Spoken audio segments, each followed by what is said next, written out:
Գյորջյան Կասկադ 60 ամիս փուլային վճարում բազմաթիվ առավելություններ։ Ասում են Արարատը մերն է, դա դիվանքը մերն է, դա պատերազմ է։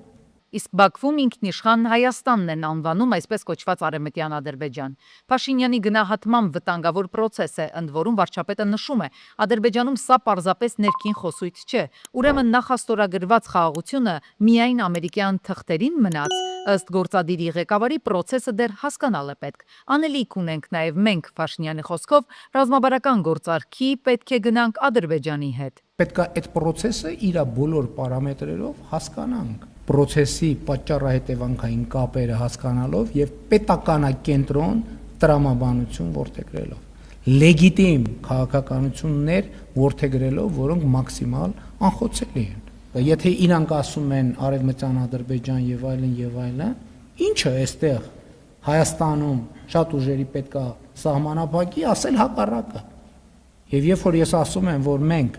եւ Ադրբեջանը եւ Հայաստանը պետք է ռազմավարական գործարքի տրամաբանության մեջ գնանք, սա նշանակում է, որ մենք զուգահեռաբար այս խնդիրը պետք է լուծենք։ Հայաստանի նոր սահմանադրության տեքստը պատրաստ է, բայց Արդարադատության նախարարի գլխավորած բարեփոխումների խորհուրդն առայժմ որոշում չունի մայր օրենքի նախաբանի հետ կապված, որտեղ էլ հղում կա մեր պետության անկախության հռչակագրին։ Իսկ սա հիշեցնեմ, այն փաստաթուղթն է, որը մնացել է Ադրբեջանի նախագահի կոկորդին։ Խաղաղության պայմանագրին Ալիևը չի մոտենում, տեքստի տակ ստորագրություն թողնելուն պատրաստ չէ։ Իբր այս պատճառով, չնայած Հայաստանի կառավարության հավաստիացումներին, սահմանադրական դատարանի դիրքորոշմանը Բաքվում համարում են, թե մեր երկրի անկախության հռչակագիրն այնուամենայնիվ տարածքային պահանջներ է դնում իրենց դեմ, եւ թեպետ սահմանադրական բարեփոխումների խորհրդում հռչակագիրը մայր օրենքի նախաբանում պահել-չպահելու հարցը քննարկման նույնիսկ դեռ չեն առել, Փաշինյանը վերահաստատում է, սա կոնֆլիկտի հռչակագիր է, նույնիսկ կախվածության, ուրեմն պետք է հրաժարվենք։ Անկախության հռչակագրի խնդիրը եւ մեր սահմանադրության խնդիրը մեր ներքին խնդիրն է, որովհետև դա անհրաժեշտ է մեզ եւ ոչ թե ուրիշներին մեզ աշխարհում ճիշտ դիրքավորելու համար։ Դա ոչ թե անկախության հռչակագիր է, դա կոնֆլիկտի հռչակագիր է եւ արդյունքում կախվածության հռչակագիր է։ Ինչու՞։ Որովհետև երբ որ դու պատկերացրեք, դուք տեղափոխվել եք նոր բնակարան եւ ապրում եք մի ընդհանուր հարթակում եւ սպառնում եք ձեր եւ դիմացի եւ կողքի եւ հետևի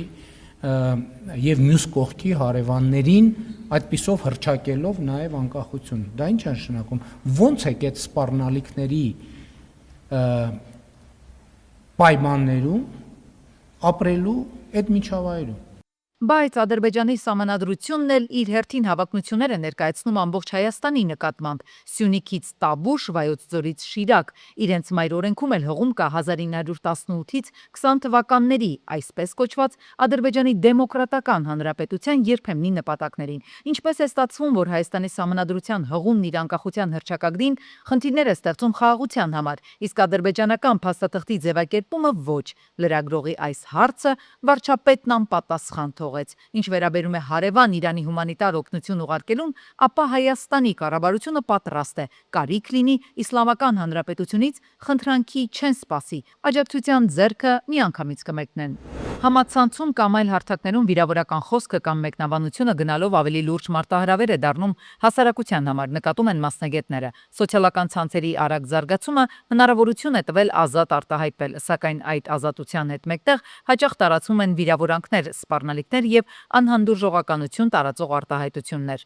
Փաստաբանները ասում են, որ քաղաքացիները հաճախ բողոքում են, որ խոսքը մի դեպքում որպես ատելություն չի գնահատվում, մեկ այլ դեպքում նույն խոսքը կարող է համարվել ատելություն։ Նրանք նշում են, որ սոցցանցերում ատելության խոսքի գրառումները որոշ դեպքերում կամ ընտրական է կիրառվում, կամ դատարաններում գործերը տարբեր ելքեր են ունենում։ Նույն խոսքը տարբեր անձանց կողմից արտահայտելու դեպքում մի դեպքում կարող է գնահատվել որպես ատելության խոսք, մի դեպքում չգնահատվել այդպիսին, եւ այս տարբերակումը իրականում հենց ատելության խոսքի դեմ պայքարի ամենաթույլ տեղն է դառնում։ Կան գործեր, որ դատարան են ուղարկվել մեղադրական եզրակացությամբ եւ գրեթե նույն արտահայտությունները, որ հարթակներում կիրառվել են, որևէ հետևանք չի ունեցել։ Ատելության խոսքը կարող է դրսևորվել ինչպես բացահայտ վիրավորական գրառումներով, այնպես էլ քողարկված ձևերով, հեգնանքի կամ ենթատեքստային արտահայտությունների միջոցով։ Այս դեպքում հարց է առաջանում, որ կետից է սկսում խոսքի ազատության եւ ատելության խոսքի տարբերակումը։ Մենք այս հարցում խնդիր ունենք, ասում են փաստաբանները, քանի որ չկա դրանց հստակ սահմանազատումը։ Մենք ինչպես ենք մեկնաբանելու խոսքի ազատության մեջ է մտնում անձի արտահայտածը, այս խոսքը պետք է քրեականացվի, թե դրա համար պետք է ենթարկվի անձը վարչական պատասխանատվության, թե զրպարտության համար մենք դիմենք քաղաքացիական դատարանով եւ քաղաքացիական գործի շրջանակներում։ Այս երևույթը իհարկե չի կարող չազդել մարդկանց հոգեվիճակի վրա։ Մասնագետները ասում են, որ այն ատելությունը, որ մարդիկ տեսնում են կամ լսում են, կարող են իրենք էլ այն անգիտակցաբար շարունակել։ Կարող է նաև լինել գիտակցական մակարդակով, երբ որ ես տեսնում եմ, որ շրջակա միջավայրում բոլորը նույն ձևաչափով են, դա սկսում է ինձ վրազդել եւ ես նույնպես դա կիրառում եմ որպես միջոց սոցիումի հետ փոխազդեցում կառուցելու համար։ Սա կախված է թե մարդը ինչ կրթական աստիճան ունի, ինչ հոգեբանական հասունության աստիճան ունի։ Մասնագետները պնդում են, որ երևույթը կապված է մարդկանց ինքնագնահատականների, վախերի եւ այլ անհատական առանձնահատկությունների հետ։ Հոգեբանական տեսանկյունից բացատրություն կա, թե ինչու է անձը համացանցում ավելի ազատ արտահայտում ագրեսիան։ Մասնագետները պարզաբանում են, որ սոցցանցում մարդու դեմքը չի երևում եւ ավելի ազատ է արտահայտվում։ Երբ որ խոսքը սոցիալական ցանցերի մասին է գնում, այստեղ այլ մեխանիզմներ կարող են աշխատել, փոխհատուցման մեխանիզմներ, ագրեսիան թոթափելու մեխանիզմներ, այսինքն մարդը ուզում է թոթափել, այլ տեղեր չի կարող թոթափել, սոցիալական ցանցում թոթափում է։ Ի վերջո խոսքի ազատությունը արժեք է, սակայն այն առավել արդյունավետ է այն դեպքում, երբ ուղեկցում է պատասխանատվությամբ։ Մասնագետները հիշեցնում են, հանրային առողջ միջավայրի ձևավորումը սկսվում է հենց յուրաքանչյուրի խոսքից։ Եթե մարդն ունի պարտք եւ չի կարողանում այն վճարել, ինչ քայլերի է դիմում։ Ներգրավում է նոր պարտքեր կամ հույս է տալիս պարտքատիրոջը, որ մի օր ի վերջո կմարի այն։ Շատերն էլ դատարանի միջոցով պարզապես ճանաչվում են սնանկ։ Վիճակագրությունը ցույց է տալիս, որ տարվա ընթացքում այս վերջին քայլին գնացողների թիվը քիչ չէ։ 2025 թվականին ունեցել ենք 4733 դիմում, որից 3946-ը ֆիզիկական անձանց դիմում է։ Հիմա ունենք մի իրավիճակ, որ անձը կարող է զուտ բերել պայմանագիր, ցույց տալ, որ ինքը այդ պայմանագրով չի կարողանում վճարում իրականացնել, եւ դատարանը անձին սնանկ է ճանաչում։ Կա հավանականություն, որ սնանկության գնացողների մի մասը դիմում է այդ քայլին անբարեխիղճ նկատառումներից ելնելով, այսինքն մարդիկ իրականում լավ էլ կարողանում են փակել իրենց պարտքերը, բայց ինչու զրկվել փողերից, որոնք կարող են մնալ գրպանում։ Սնանկության վարույթից եկող դժգոհությունները հիմնականում հանգում են նրան, որ այս ինստիտուտը հաճախ օգտագործվում է որպես պարտքերից անբարեխիղճ կերպով ազատվելու չարաշահումների, կենսունակ կազմակերպությունների առողջացման փոխարեն նրանց գույքը փոշիացնելու, տարատեսակ եղանակներով գույքերը վաճառելու եւ լուծարման տանելու գործիք։ Այստեղ սակայն պարզ չէ, թե սնանկության գնացողների որ տոկոսն է այդ գործընթացին ֆիկտիվ դիմում։ Մյուս կողմից այդպիսի վիճակագրություն չի էլ կարող լինել։ Կեղծ սնանկությունների համար, կանխամտածված սնանկությունների համար քրեական օրենսգրքում միշտ եղել է եւ կա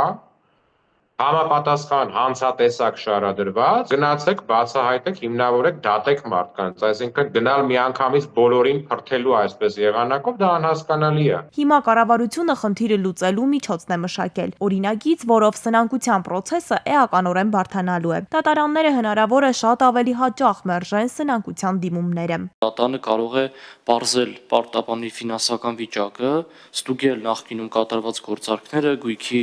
օտարումները, որպեսզի պարզի արդյոք պարտապանը իր գործողություններով չի հանգեցրել նման իրավիճակի։ Արդյունքում, եթե նման կասկածներ են լինել, ապա սնանկության դիմումը կարող է մերժվել։ Փորձագետների կարծիքով այս փոփոխությունների հիմնական շահառուները ֆիզիկական անձիկ չեն, ոչ էլ պետությունը։ Հարկայինը իր հասանելիքն այսպես թե այնպես ստանում է։ Հիմնական շահառուները բանկերը ու վարկային կազմակերպություններն են։ Նախատեսում ենք, որ պարտավորությունը նախ եւ առաջ պետք է փորձ կատարվի բռնագանձել դատական կարգով, որպեսզի նաեւ մենք բացառենք պրակտիկայում շատ դեպքերում ֆիկտիվ պայմանագրերի հիման վրա սնանկ ճանաչվելու այդ արատավոր պրակտիկան։ Ներկայիս կարգավորմամբ արդեն մի քանի տարի փոխառության պայմանագրերը վավեր են, եթե կա բանկային փոխանցում գումարի, այսինքն եթե չկա բանկային փոխանցում, դա առոչինչ գործարք է։ Այս process-ի խստացման հետ կապված մի խնդիր կա։ Սնանկության գործընթացին չդիմող պարտքեր ունեցող անձինք նույնիսկ հետագայում ֆինանսական առողջացման հնարավորություններ ունենալու դեպքում փորձելու են ամեն կերպ թաքցնել դա, պարտատերերի ֆոկուսում չհայտնվելու համար։ Սրան էլ հետևում են չգրանցված աշխատանքը ու չգրանցված եկամուտները, process-ներ, որոնցից պետությունը միանշանակ տուժում է։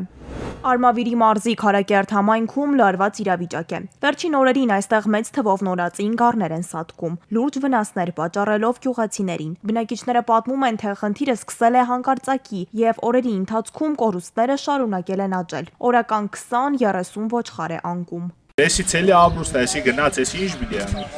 Վարկ ունենք տալու, տոես ունենք, են ունենք, էլի ո՞նց պիտի փակվի։ Զանգում ենք այդ ասում, հույս են տալիս, ինչ գնաց, ինչ մնաց, всё։ Այն օր եկել են ասում են ձեզ համբերություն։ Այդ ձեզ ինչ կա, ձեզ ոչ մի բան չի անում։ Գյուղացիները պնդում են, մինչև օրս հստակ պատասխան չեն ստացել համապատասխան կառույցներից, թե որն է այս խնդրի պատճառը։ Նրանց խոսքով անասնաբուժական ծառայությունները չեն տրամադրել անհրաժեշտ բուժման հստակ ցուցումներ, ինչի պատճառով ստիպված են եղել սեփական միջոցներով դեղորայք ձեռք բերել։ Ոչ բուժման տարբերակ են ասում, ոչ էլ վակցինացիայի։ Վարկերով ձեռք բերված անկած կենդանիների համար փոխհատուցում են ուզում։ Նա գինել մի ամանը 4500 դրամ ու սենց ամեն օր դեղեր առ լիցես անասունի փոլը ու անիմաստ անարդյուն։ Դեպքի մասին տեսչական մարմինը տեղեկացվել է անմիջապես եւ անմիջապես էլ քայլեր է ձեռնարկել եւ անկած կենդանիներից վերցվել են նմուշներ տարբեր լաբորատոր փորձաքննությամբ հաստատվել է Թեյլերոզ հիվանդությունը, դիզայն հիվանդությունը եւ խնդիրը հետեւյալն է, որ հիվանդությունը ինքը կարանտինային չի համարվում եւ բնականաբար դրա բուժման ծախսերը պետք է հոգա ինքը կենթանատերը։ ՍԱՏՄ-ից նաև ասում են, որ այլ բնակավայրերից գառների անկման ահազանգեր չեն ստացել։ Համայնքի բնակիչները չեն վստահում այս պարզաբանմանը եւ պահանջում են հստակ պատասխաններ։ Տուժածների գնահատմամբ արդեն իսկ կրել են ավելի քան 10 միլիոն դրամի վնաս։ Համայնքի ղեկավարը միայն հայտնում է, նախարարությունից եկել խնդրին իրազեկվել են։ Կարող է ես ունենամ նորից գառներ, 2 հատ սատկի ուրիշ բանից, դե գառը միշտ էլ այդ անկումը կա։ Ես մտածեմ, որ հարևանինս եղել է, ահա իմն էլ սկսավ, իմն է կսատկի։ Սա պանիկայի մեջ են ընկնում ժողովուրդը, բայց հələ որ չկա։ Քարակերտում իրավիճակը շարունակում է մնալ մտահոգիչ։ Բնակիչները ակնկալում են, որ պատասխանատու գերատեսչությունները շուտապույտ կհստակեցնեն պատճառները եւ կաջակցեն վնասներ կրած գյուղացիներին։